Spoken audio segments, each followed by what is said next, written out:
Herzlich willkommen zur Wahlauftaktveranstaltung der Sozialistischen Gleichheitspartei. Die SGP tritt zu den Berliner Abgeordnetenhauswahlen an, um der weit verbreiteten Opposition gegen Krieg und soziale Verwüstung eine Stimme und eine sozialistische Perspektive zu geben. Wir verstehen unseren Wahlkampf als Teil einer internationalen Bewegung gegen den Krieg in der Ukraine und die gefährliche Entwicklung eines Dritten Weltkriegs, der die Vernichtung der gesamten Menschheit bedeuten würde. Wir werden heute 3 Beiträge hören, die die Bedeutung unseres Wahlkampfs und des Aufbaus der Sozialistischen Gleichheitspartei genauer erläutern. Und ihr könnt natürlich eure Fragen und Kommentare jederzeit im Chat stellen, wo sie von uns beantwortet werden. Und vorab möchte ich euch auch aufrufen, euch online zu registrieren und aktiv am Wahlkampf teilzunehmen. Als ersten Sprecher begrüße ich jetzt Christoph van Dreyer. Christoph ist Vorsitzender der SGP und Autor des Buchs Warum sind Sie wieder da?, das die Ursachen des Rechtsrucks und des Militarismus in Deutschland erklärt und im Mehring Verlag erhältlich ist. Als Spitzenkandidat bei der Berlin-Wahl wird er jetzt zur Bedeutung unseres Wahlkampfs sprechen. Herzlich willkommen, Christoph. Ja, vielen Dank, Katja. Auch ich möchte euch herzlich zu unserer Wahlauftaktveranstaltung begrüßen. Die Sozialistische Gleichheitspartei macht die Wiederholung der Berlin-Wahl zu einem Referendum gegen die verhasste Kriegspolitik und die soziale Verwüstung, die auf Bundes- und Landesebene rücksichtslos vorangetrieben wird. So schreiben wir es in unserer Wahlerklärung. Eine Stimme für die SGP ist eine Stimme gegen die Kriegsparteien und für eine sozialistische Perspektive, die die Bedürfnisse der Menschen vor die Profitinteressen stellt. Die SGP ist die einzige Partei, die die Wahlwiederholung begrüßt hat. SPD, Grüne und Linkspartei, die eine soziale Katastrophe angerichtet haben und die Kriegspolitik vorbehaltlos unterstützen, fürchten die Wahlen hingegen wie der Teufel das Weihwasser. Denn sie verfügen über keinerlei demokratische Legitimation für ihre rechte und militaristische Politik. Die Wähler haben nicht dafür gestimmt, 77 Jahre nach dem Ende des Zweiten Weltkriegs wieder deutsche Panzer gegen Russland rollen zu lassen, den Rüstungsetat mit dem 100 Milliarden Sondervermögen zu verdreifachen und Deutschland zur größten Militärmacht des Kontinents hochzurüsten. Und sie haben auch nicht dafür gestimmt, die Kosten für diesen Wahnsinn auf die arbeitende Bevölkerung abzuwälzen. Der Wirtschaftskrieg gegen Russland lässt die Preise explodieren und die Reallöhne schrumpfen, während die Superreichen Milliardengeschenke einstecken und die Unternehmen Werke schließen und Massenentlassungen durchführen. Allein mit den 10 Milliarden Euro für die Anschaffung des neuen F-35 Atombombers könnten 34.000 zusätzliche Lehrer für 5 Jahre lang eingestellt werden. Oder über 50.000 neue Pflegekräfte. Stattdessen wird das Geld ausgegeben, um Atombomben über Russland abwerfen zu können. Haben die Regierungsvertreter, haben SPD, Grüne und FDP auch nur eine Sekunde lang darüber nachgedacht, wie Berlin, wie Deutschland, wie Europa aussehen wird, nur 5 Minuten nachdem die Bomber ihre tödliche Fracht abgeworfen haben? Gerade hier in Berlin weiß jeder, wohin diese Politik führt. Es beginnt mit Kriegspropaganda und Aufrüstung und es endet in der Katastrophe. In 4 Wochen jährt sich zum 90. Mal die Machtübernahme Hitlers. Sie war nicht das Ergebnis einer Wahl, geschweige denn die Entscheidung der Mehrheit der Bevölkerung, sondern das Ergebnis einer Verschwörung aus Vertretern des Kapitals, der Reichswehr und sämtlicher bürgerlicher Parteien. Bei den letzten freien Wahlen im November 1932 hatte die NSDAP 5,5 Millionen Stimmen verloren und nur 33% erreicht. Die Nazis standen vor dem Bankrott und Hitler äußerte sogar Suizidgedanken. Doch die herrschende Klasse war entschlossen, Hitler an die Macht zu bringen. Sie brauchte ihn, um die mächtigen Arbeiterorganisationen zu zerschlagen. Nur mit dem Terror der Nazis konnten die Arbeiter nach den Schrecken des Ersten Weltkriegs in einen Zweiten Weltkrieg gezwungen werden, der alles in den Schatten stellen sollte, was die Welt bisher gesehen hat. Die Monstrosität des Naziregimes war die Monstrosität des deutschen Imperialismus und seines Strebens nach Weltmacht. Und darum geht es der herrschenden Klasse jetzt wieder. SPD-Verteidigungsministerin Lambrecht und ihr Vorsitzender Klingbeil erklärten fast wortgleich, Deutschland müsse wieder militärische Führungsmacht werden. Kanzler Scholz begründete die Verdreifachung des Rüstungsetats damit, dass die Bundeswehr wieder die schlagkräftigste Armee des gesamten Kontinents werden müsse. Niemand soll sich da Illusionen machen. Der Ukraine-Krieg ist Teil der Entwicklung hin zum Dritten Weltkrieg. Zurzeit geht es gegen Russland, aber im Kampf um die Neuaufteilung der Welt sind auch die NATO-Mächte keine ewigen Verbündeten, sondern konkurrierende Räuber. Die alten Feindschaften, insbesondere der Konflikt zwischen den USA und Deutschland, werden dabei unweigerlich wieder aufbrechen. Und der Krieg gegen Russland droht in einen Nuklearkrieg zu münden. Trotzdem treibt die NATO die Konfrontation mit Russland rücksichtslos voran. Sie überschwemmt die Ukraine mit Waffen und Munition, verschiebt Truppen und schweres Kriegsgerät nach Osteuropa und boykottiert jeden Ansatz zu einer friedlichen Lösung.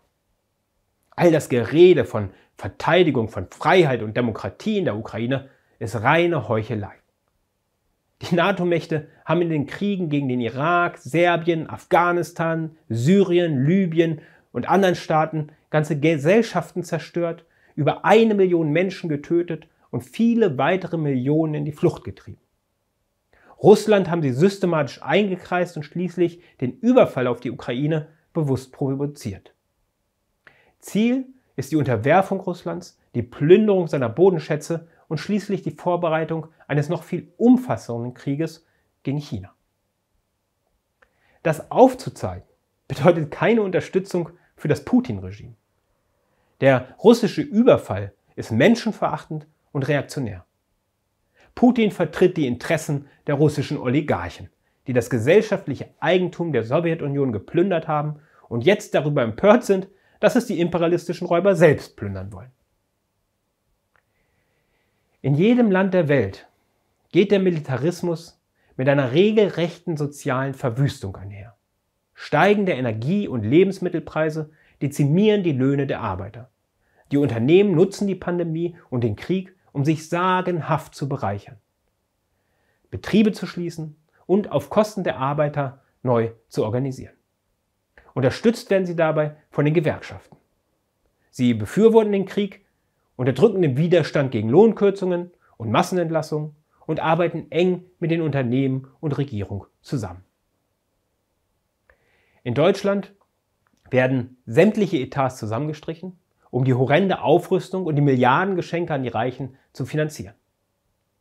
Allein den Gesundheitsetat streicht die Bundesregierung inmitten der Pandemie und der völligen Überlastung der Krankenhäuser auf 1/3 zusammen. Mit Gas- und Strompreisbremse werden erneut Dutzende Milliarden an Steuergeldern in die Taschen der Reichen transferiert. In Berlin setzen die gleichen Parteien zusammen mit der Linkspartei diese Politik auf Landesebene durch. Schulen, Kitas und Krankenhäuser werden kaputt gespart, die Mitarbeiter extremen Arbeitsbedingungen ausgesetzt und zugleich Polizei und Geheimdienst aufgerüstet.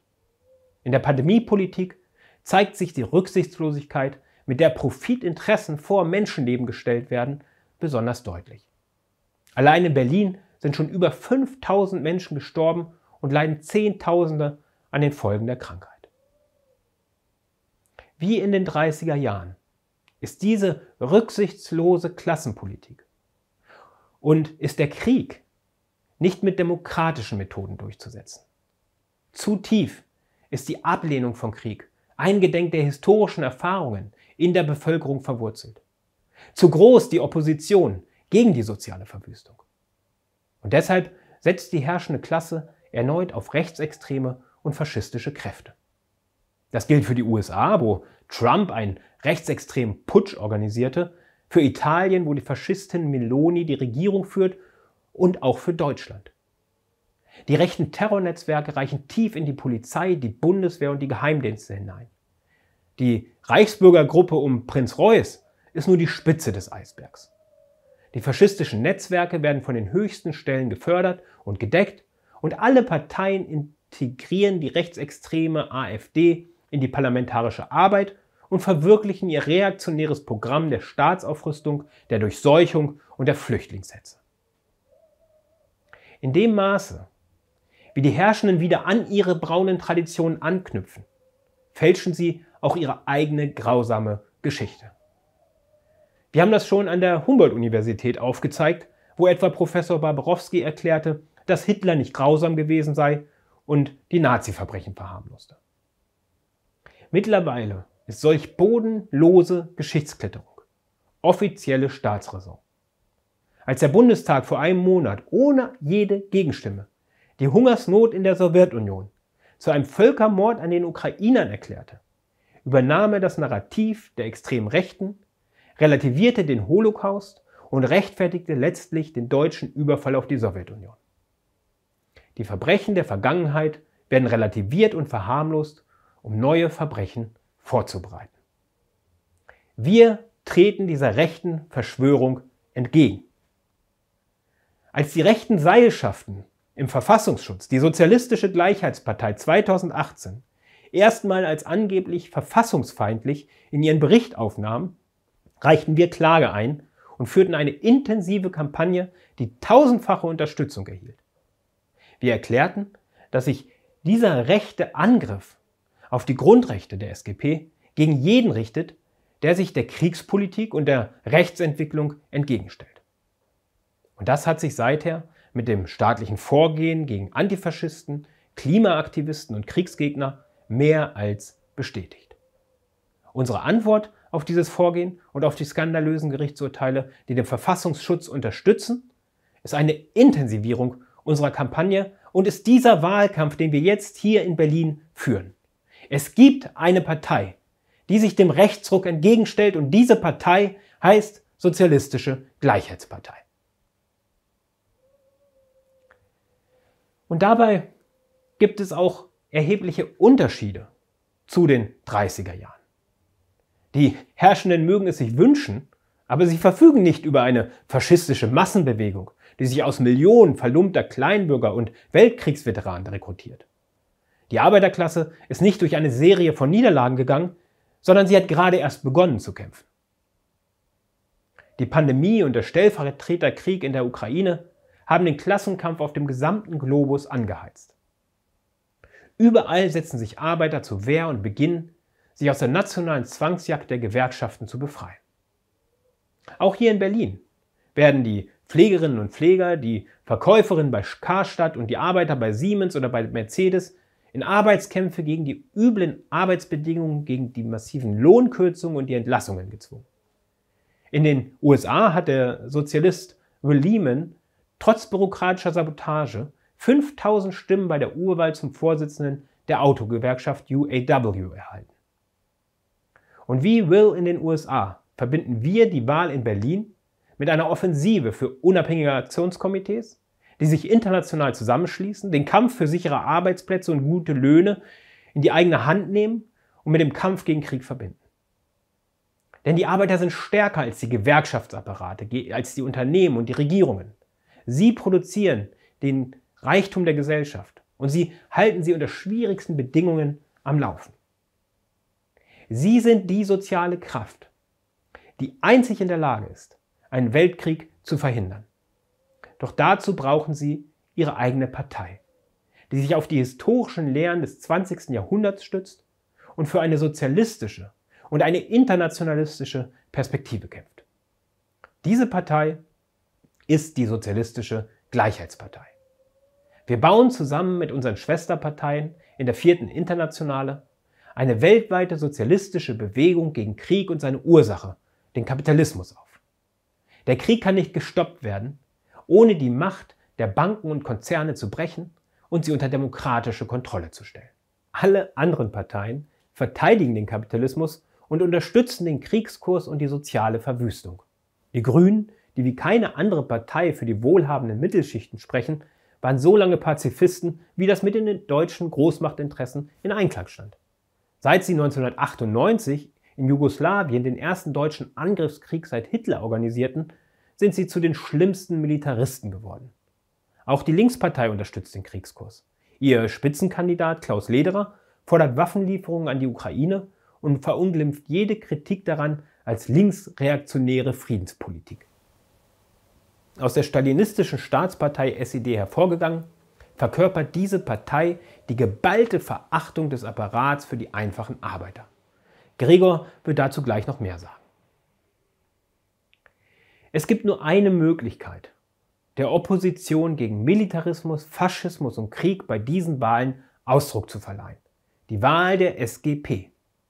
Wir streben nicht nach lukrativen Posten, sondern nutzen die Wahl und Sitze im Abgeordnetenhaus, um den Kriegsparteien entgegenzutreten. Wir warnen vor den enormen Gefahren und organisieren den Widerstand dagegen. Dabei stützen wir uns auf die Perspektive des internationalen Sozialismus.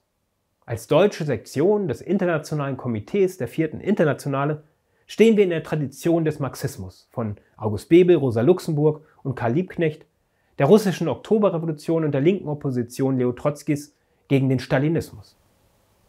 Dazu wird Uli noch mehr sagen. Es ist Zeit, aktiv zu werden und eine neue sozialistische Massenpartei aufzubauen, die die kapitalistischen Übel ein für alle Mal beseitigt. Deshalb werden wir einen fulminanten Wahlkampf führen und für diese Perspektive kämpfen. Wir werden tausende Plakate aufhängen, zehntausende Diskussionen führen, hunderttausende Flyer verteilen, wöchentliche Treffen mit den Kandidaten in den Berliner Stadtteilen organisieren. Und wir rufen für den 4. Februar zu einer zentralen Kundgebung gegen den Krieg in der Ukraine auf dem Potsdamer Platz auf. Wir appellieren an jeden, der sich nicht mit der schreienden sozialen Ungleichheit, der Zerstörung des Gesundheits- und Bildungssystems und schließlich der nuklearen Vernichtung unseres Planeten abfinden will, registriert euch jetzt als aktiver Unterstützer. Kommt zur Kundgebung, werdet Mitglied und wählt am 12. Februar Sozialistische Gleichheitspartei SGP. Vielen Dank. Vielen Dank, Christoph. Als Hintergrund zu diesem Beitrag möchte ich euch dieses hochaktuelle Buch von David North empfehlen. 30 Jahre Krieg, Amerikas Griff nach der Weltherrschaft.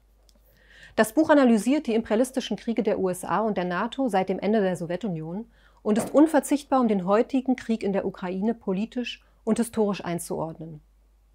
Bevor ich jetzt unseren zweiten Sprecher vorstelle, auch von mir nochmal der Hinweis, sich online zu registrieren, und ich möchte euch aufrufen, unseren Wahlkampf finanziell zu unterstützen. Wir haben keine finanzkräftigen Hintermänner, sondern wir sind auf eure Spenden angewiesen. Ja, unser zweiter Sprecher ist Gregor Link. Gregor ist Vertreter der IYSSE, der International Youth and Students for Social Equality, die Jugend- und Studentenorganisation des Internationalen Komitees der Vierten Internationale, dessen deutsche Sektion die SGP ist. Auch Gregor schreibt regelmäßig für die WSWS, er ist Mitglied im Parteivorstand der SGP und er wird jetzt zu der verheerenden politischen Rolle von SPD, Grünen und Linkspartei sprechen. Herzlich willkommen, Gregor. Die International Youth and Students for Social Equality, die Jugend- und Studierendenorganisation der SGP und ihrer internationalen Schwesterparteien werden alle Register ziehen, um den Wahlkampf der SGP zu unterstützen. Das Heraufziehen eines Dritten Weltkriegs konfrontiert unsere Generation mit großen politischen Aufgaben und setzt das Programm der sozialistischen Revolution auf die Tagesordnung. Die herrschenden Klassen stellen das Recht der Jugend in Frage, auf diesem Planeten in Frieden zu leben und eine Zukunft zu haben. Junge Menschen auf der ganzen Welt haben die Erfahrung gemacht, dass ihnen die kapitalistischen Parteien nichts mehr zu bieten haben als Krieg, Klimakatastrophe, Sozialkahlschlag und permanente Angriffe auf die demokratischen und sozialen Rechte der Arbeiterklasse. Für Berlin, die Hauptstadt der historischen Verbrechen des Imperialismus, gilt das ganz besonders. Hier haben SPD, Grüne und Linkspartei in enger Zusammenarbeit mit den anderen Parteien über Jahrzehnte hinweg eine soziale Katastrophe angerichtet, die in Deutschland und ganz Europa ihresgleichen sucht. Seit der rot-rote Senat die Berliner Bankgesellschaft 2001 mit Milliarden Euro an Steuergeldern gerettet hat, wurden Hunderttausende öffentliche Wohnungen an Spekulanten verscherbelt und allen öffentlichen Bereichen ein brutales Sparprogramm verordnet. Der jetzige rot-grün-rote Senat hat im aktuellen Doppelhaushalt 4 Milliarden Euro eingespart und plant unter anderem, den jährlichen Verfügungsfonds der Berliner Schulen um bis zu 90% zusammenzustreichen.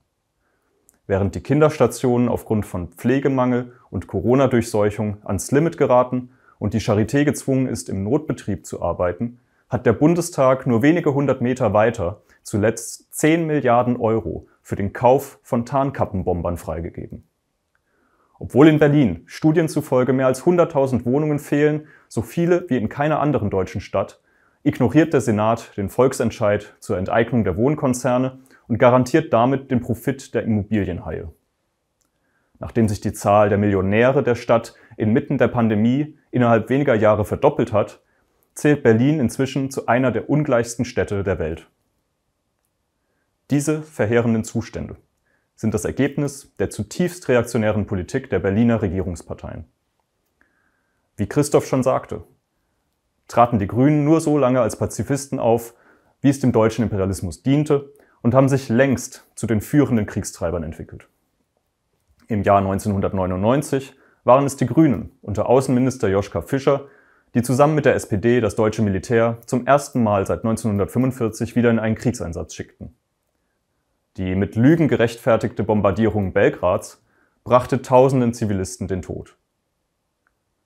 Noch unter derselben Regierung beteiligte sich die Bundeswehr 2 Jahre später am NATO-Krieg gegen Afghanistan, der Hunderttausende Menschenleben kostete und Millionen zu Flüchtlingen machte. Heute führen SPD und Grüne auf dem Rücken der ukrainischen Bevölkerung einen Stellvertreterkrieg gegen Russland, die größte Atommacht der Welt.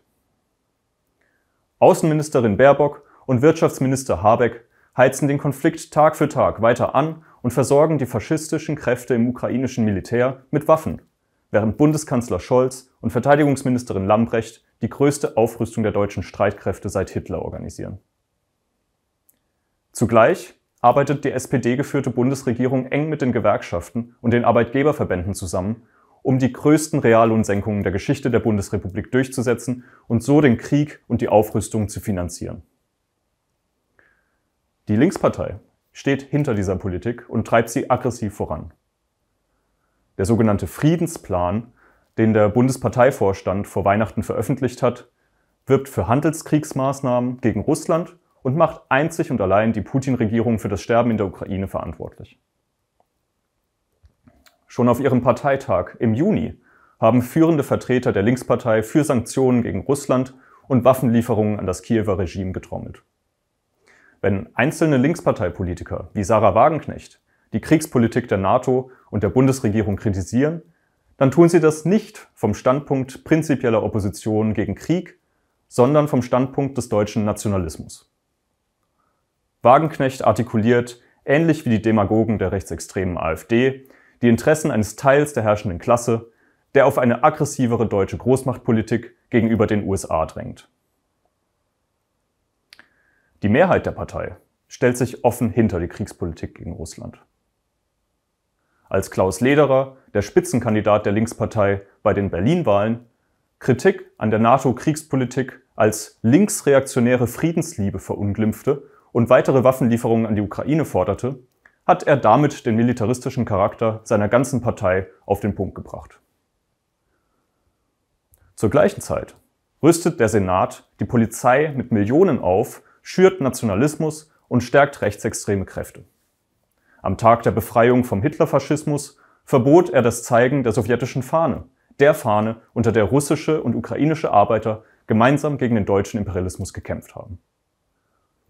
Seit Jahren steht der Senat hinter dem rechtsradikalen Humboldt-Professor Jörg Baborowski, der brutale Kriegs- und Flüchtlingshetze verbreitet und einer der führenden Ideologen der extremen Rechten ist. Baborowski hat den Holocaust auf eine Stufe mit Erschießungen während des russischen Bürgerkrieges gestellt und Hitler mit den Worten verharmlost, er sei nicht grausam gewesen und habe nichts von Auschwitz wissen wollen. Die IYSSI sind dieser atemberaubenden Geschichtsfälschung entgegengetreten und haben gewarnt, dass die historischen Verbrechen des deutschen Imperialismus verharmlost und beschönigt werden, um neue Verbrechen vorzubereiten. Das findet jetzt statt.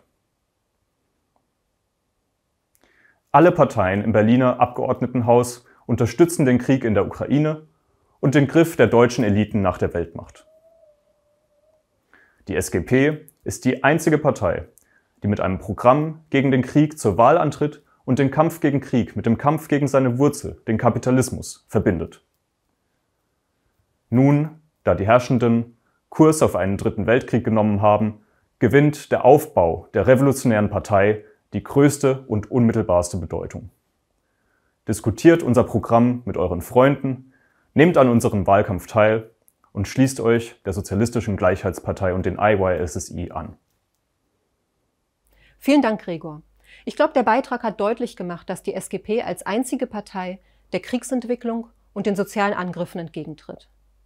Weshalb das so ist und warum es notwendig ist, diese Partei jetzt als Massenpartei aufzubauen, wird unser letzter Redner Ulrich Rippert ausführen.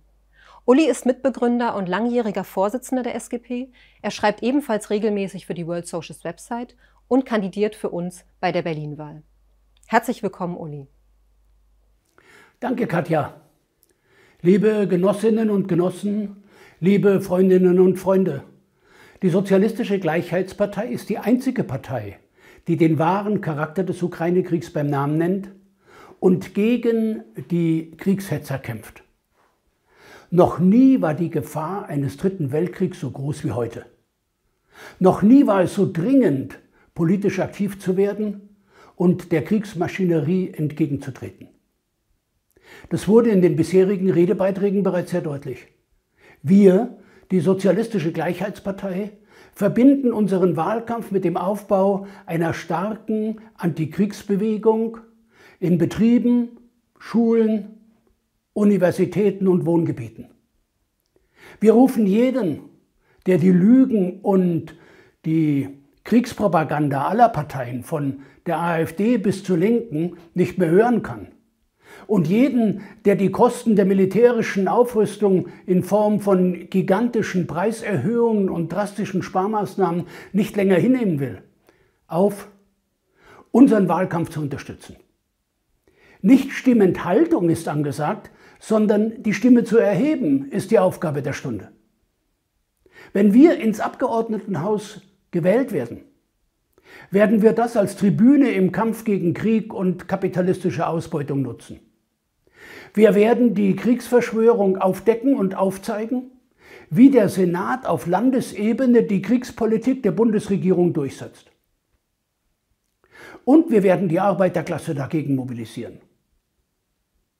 Wir werden aufzeigen, wie die maroden Schulen, fehlende Lehrer und auch Erzieher, privatisierte und kaputt gesparte Krankenhäuser, unbezahlbare Mieten, der Zusammenbruch des öffentlichen Nahverkehrs, die extreme Ausbeutung der öffentlich Beschäftigten und das dramatische Anwachsen von Armut und Obdachlosigkeit zusammenhängen mit der hemmungslosen Bereicherung einer privilegierten Oberschicht, der Verdreifachung der Rüstungsausgaben und 100 Milliarden Sondervermögen für die Armee.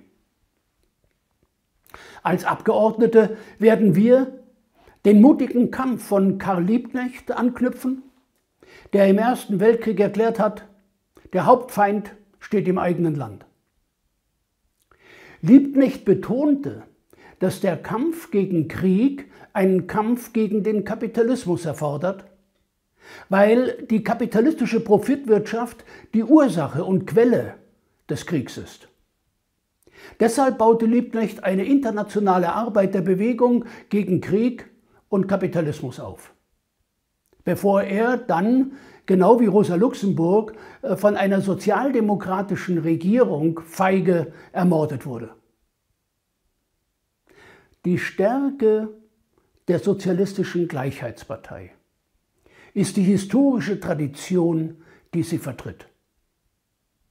Hier, in diesem Land, stand einst die Wiege der sozialistischen Bewegung.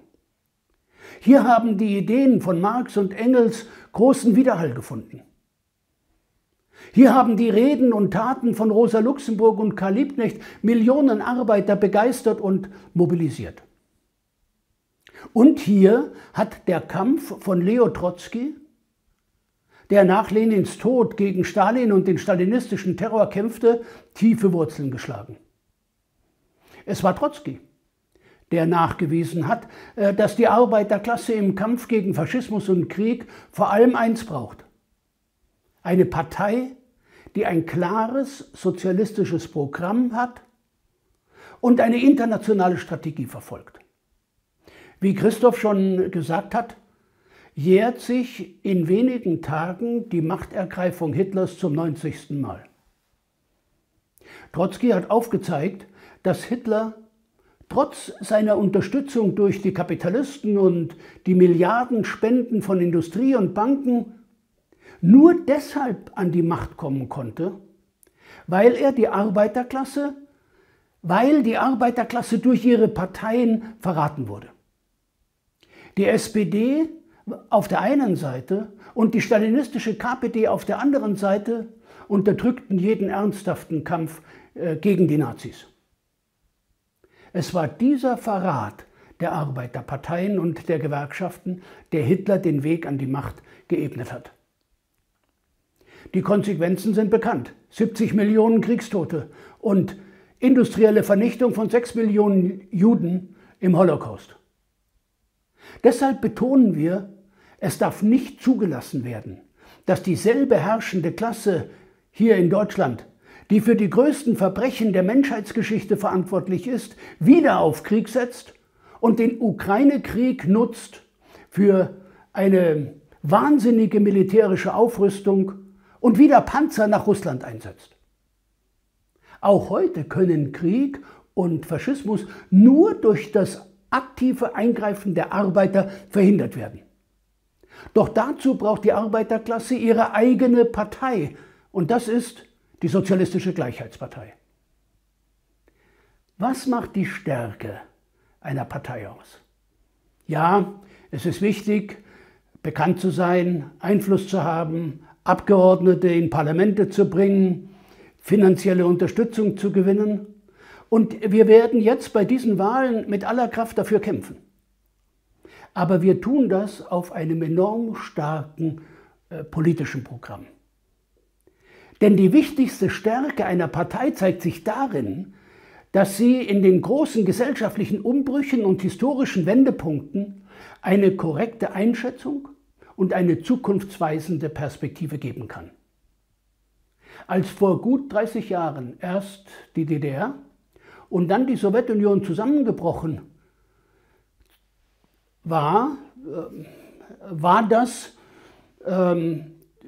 führte das zu einem Jubelgeschrei über den angeblichen Zusammenbruch des Sozialismus. Das war unüberhörbar und regelrecht ohrenbetäubend. SPD, CDU, Grüne waren begeistert über die Restauration des Kapitalismus und verkündeten Demokratie und Freiheit und versprachen blühende Landschaften. Die Vorläufer der Linkspartei, die ehemalige Staatspartei der DDR, die SED, nannte sich in PDS um und spielte eine Schlüsselrolle bei der Privatisierung der Betriebe. Die Einführung kapitalistischer Ausbeutung glorifizierten sie als soziale und humane Marktwirtschaft. Pseudolinke Gruppierungen, die sich revolutionär, sozialistisch oder sogar trotzkistisch bezeichneten, gaben selbst ihre zaghafte Kritik am Kapitalismus auf, traten in die Linkspartei oder in die Grünen ein und gehören heute zu den heftigsten Kriegshetzern. Wir, die Sozialistische Gleichheitspartei, waren die einzigen, die sich diesem ideologischen Trommelfeuer entgegenstellten. Wir sagten, nein, nicht der Sozialismus ist gescheitert, sondern der Stalinismus. Sozialismus ist nicht die Vergangenheit, sondern die Zukunft. Dieses Verständnis basierte auf der Verteidigung der trotzkistischen Prinzipien durch unsere internationale Partei, das Internationale Komitee der Vierten Internationale. Das IK hat seit seines Bestehens unermüdlich gegen die Jahrhundertlüge gekämpft, die darin besteht, dass Sozialismus und Stalinismus gleichgesetzt werden und die Verbrechen des Stalinismus genutzt werden, um antikommunistische Stimmungen zu schüren. Gegen die pseudolinken und kleinbürgerlichen Radikalen, die die Arbeiter abschrieben und verachteten, hielten wir daran fest, dass die Arbeiter, die Arbeiterklasse, die einzig fortschrittliche Klasse der Gesellschaft ist, und wir konzentrierten unsere gesamte Arbeit darauf, die Krise der revolutionären Führung der Arbeiterklasse zu lösen.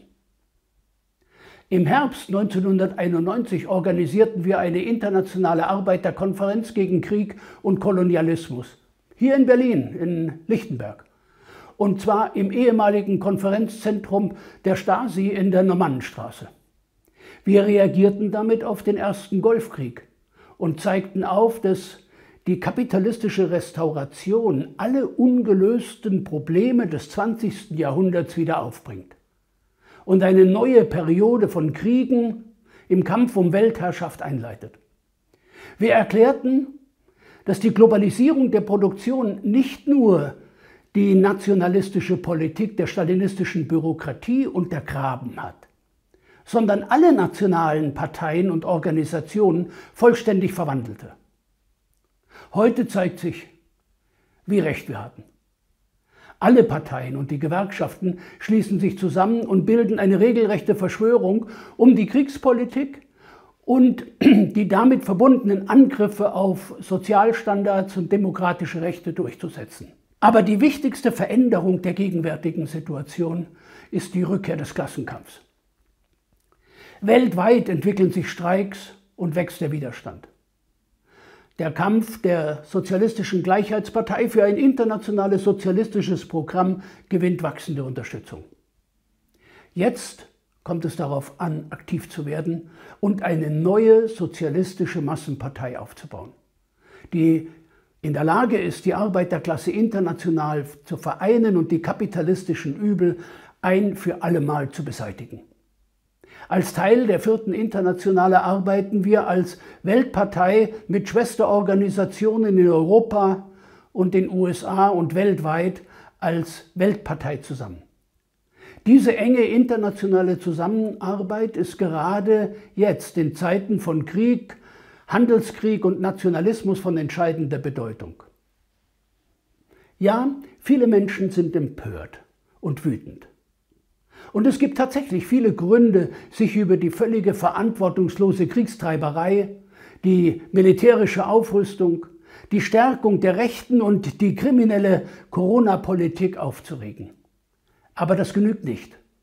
Es reicht nicht aus, sich über die Verantwortungslosigkeit der anderen zu empören und sie anzuklagen.